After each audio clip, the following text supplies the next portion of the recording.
ധർമ്മടത്തെ UDF സ്ഥാനാർത്ഥിയെ തടഞ്ഞതിൽ police കേസെടുത്തു എന്നുള്ള വാർത്തയാണ്. അജീഷ് ജയകുമാറാണ്. അജീഷ് ജയകുമാർ വാർത്തയോട് അജീഷ്, ചെറിയ കയ്യാങ്കളി സംഘർഷത്തിലേക്കൊക്കെ പോയായിരുന്നു. അപ്പൊ അത് അധികം നീണ്ടുപോവാതിരിക്കലാണ് നല്ലത്. കാര്യം ഇനി 9 ദിവസം സംഘർഷഭരിതമാവുന്നത് നല്ലതല്ലല്ലോ. എന്താണ് പോലീസ് നടപടി?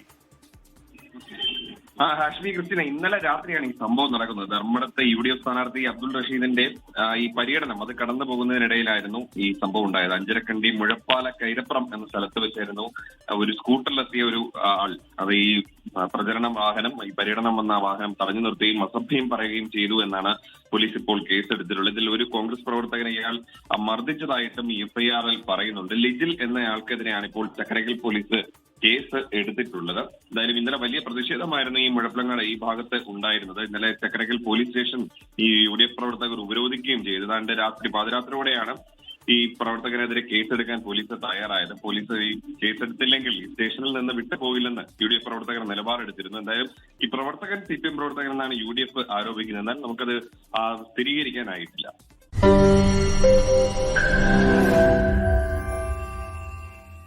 ലോകത്തെവിടെയായാലും ഏത് സമയത്തും 24 വാർത്തകളും ഓഗ്മെന്റഡ് റിയാലിറ്റി പാക്കേജുകളും എക്സ്പ്ലെയിനറുകളും വിശദമായി കാണാൻ ഞങ്ങളുടെ YouTube ചാനൽ നിങ്ങൾക്ക് സബ്സ്ക്രൈബ് ചെയ്യാം.